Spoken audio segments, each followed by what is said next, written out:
Turkish President Recep Tayyip Erdogan has finally told Vladimir Putin to get lost and made his choice about whom to support. And it's not Russia. Right now, Turkey is trying to get rid of the Russian S-400 surface-to-air missile systems that were purchased in 2019. In this way, Erdogan is aiming to finally reconcile with Washington and get fifth-generation F-35 stealth fighters from them. But importantly, Erdogan also said bluntly that he is using all his channels to put pressure on Vladimir Putin in order to end the war. For years, Recep Tayyip Erdogan played a double game that many considered a win-win. On one hand, ties with the West, and on the other, with Russia. And you know, Erdogan presented himself to the world as an indispensable bridge between the West and the Kremlin. Moscow also counted on him, and in Washington and Brussels at the same time. And so, many analysts expected that sooner or later the Turkish president, offended by the West for sanctions and the refusal to sell weapons, would eventually lean completely toward Moscow. But this week, at the NATO summit in the country's own capital, Ankara, Erdogan finally made his choice, and it turned out to be exactly the opposite of what many experts expected. Turkey publicly and unequivocally takes the side of Ukraine and the West, and Erdogan called Russia not a partner to be appeased, but a target of pressure that simply needs to be pressed harder to achieve peace. My name is Alexei Pechi. Let's discuss this topic together, because there are a lot of hidden pitfalls here that we definitely need to figure out. But before we start, please subscribe to the channel, give it a like, and leave any comment under this episode. So, today there was news that Turkey is finally getting rid of the S-400 surface-to-air missile systems purchased from Russia in 2019. But let's go through everything step by step here, because the sale of the S-400 by Ankara is just the tip of the iceberg. Opening the NATO summit meeting back on July 7, the Turkish president said a phrase that would have been hard to imagine from him just a year ago. Quote, "By supporting Ukraine, we are simultaneously using our channels of communication with Russia to push it toward peace." And right away, he firmly aligned himself with the position of Washington and Kyiv. Quote, "We share President Trump's vision for peace regarding the war in Ukraine." So, in other words, there's no ambiguity here anymore. Erdogan has directly stated that he is on the side of the West and Ukraine. And this isn't just empty rhetoric with nothing behind it, no.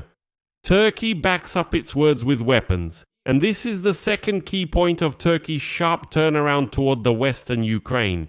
Erdogan stated directly that, in addition to the military aid that Ankara is already providing to Ukraine from its own national reserves, it will continue to contribute to the Pural program. This is a mechanism by which partner countries purchase weapons for Ukraine. In this sense, Erdogan is not a mediator in the conflict. He is a supplier of weapons to one of the warring sides, and that country is Ukraine. At the same time, according to Ukrainian sources, mass deliveries of Turkish Bayraktar strike drones are also being discussed. It was actually with these that the military partnership between Ankara and Kyiv began. He shares Mr. Trump's vision for peace in the Ukraine war. I express my support for Ukraine's Priority Needs List initiative. We provided to Ukraine from our own national inventory. Why did this turnaround by Recep Tayyip Erdogan become possible right now? The answer lies in the second big news of this week, which is connected to the first. In a personal deal between Trump and Erdogan, on July 7 in Ankara, right before the summit opened, Trump announced something that Turkey had been striving for years to achieve, and something that until recently seemed unattainable. Trump announced that the US would lift the sanctions imposed on Ankara as punishment for purchasing Russian S-400s in 2019, and that the decision to sell fifth-generation F-35 fighter jets to Turkey has already been practically made.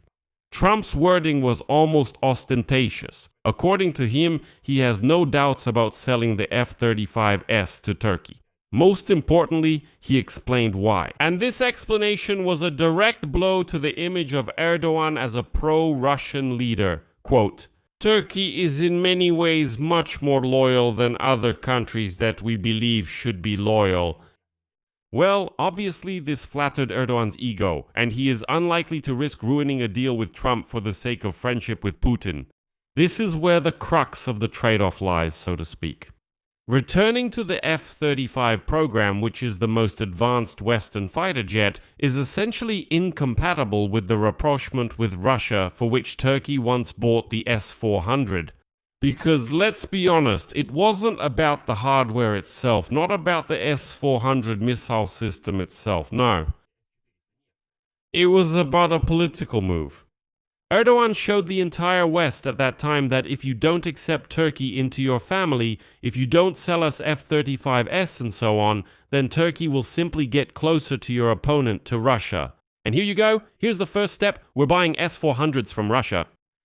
But in the United States, they didn't stay silent in response back then. The key legal obstacle to the F-35 deal is the 2020 American law that prohibits selling F-35s as long as Ankara still has Russian air defense systems.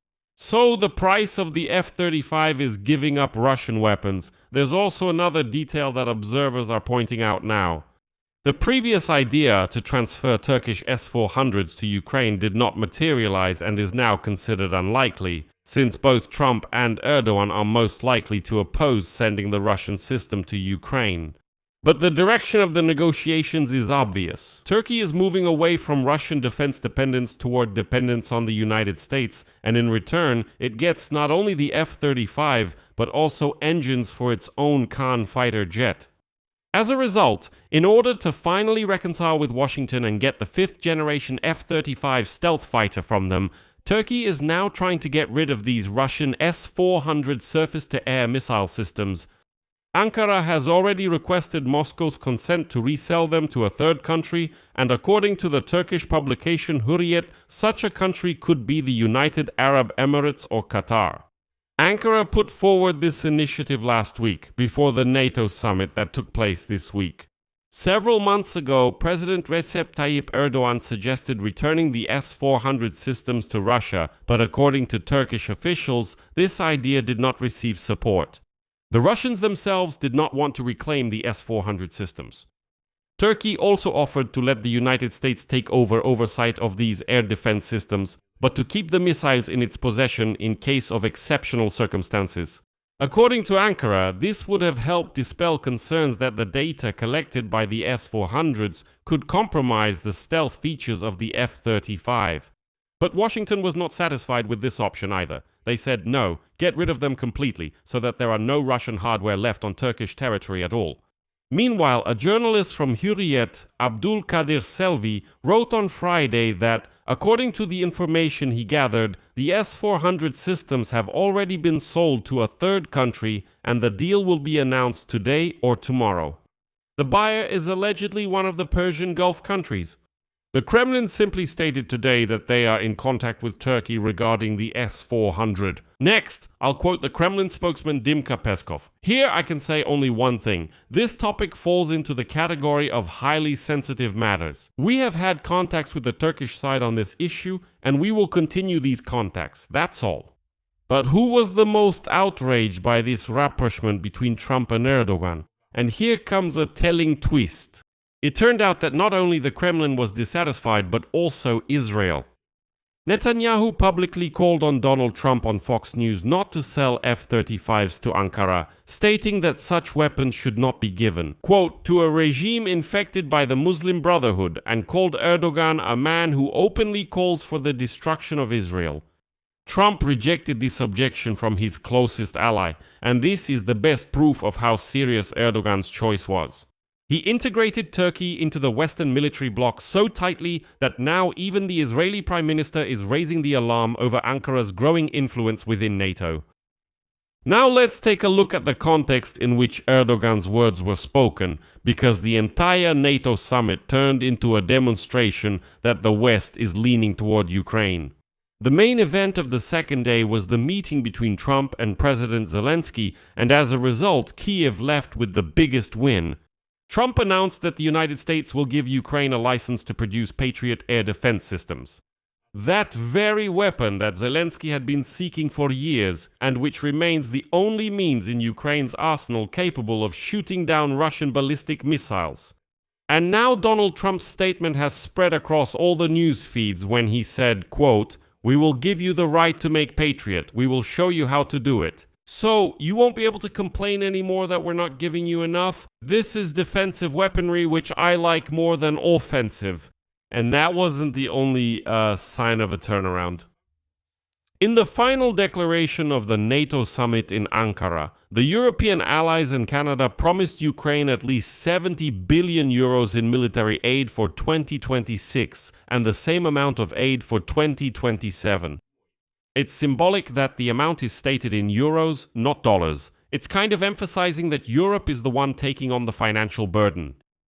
Moreover, the NATO summit declaration for the first time called Ukraine a contributor to the security of the Euro-Atlantic area. This means, as experts note, that this is one of the criteria by which the very possibility of a country's NATO membership is assessed. Zelensky also signed so-called drone deals with the Netherlands, Denmark, and Estonia on the sidelines of the summit. And here is how the Dutch Prime Minister Rob Jetten described the shift in the perception of Ukraine. Quote, "Previously, everyone was asking what Europe and NATO could do for Ukraine. And now it's time to ask what Europe can learn from Ukraine in order to counter the threat coming from Vladimir Putin."